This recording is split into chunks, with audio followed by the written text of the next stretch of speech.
Hello, ഇന്ന് തക്കാളി പച്ചടി ഉണ്ടാക്കി. തക്കാളി വേവിക്കാതെയാണ് പച്ചടി ഉണ്ടാക്കിയത്. വേവിച്ചിട്ടും ഉണ്ടാക്കും, ഓരോരുത്തരും ഓരോ രീതിയിലാണ് ഉണ്ടാക്കാറുള്ളത്.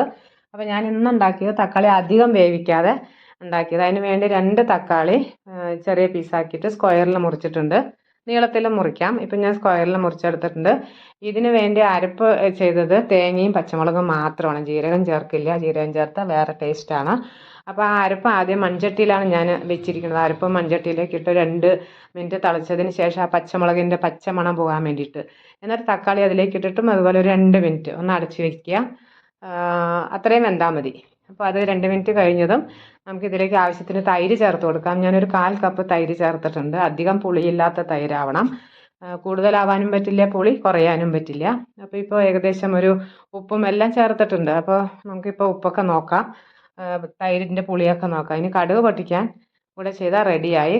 കറിവേപ്പിലയും കടുകും ചുവന്ന മുളകും മാത്രം ഇട്ട് കടുക് പൊട്ടിച്ചതാണ്. അപ്പോൾ എങ്ങനെയുണ്ട്?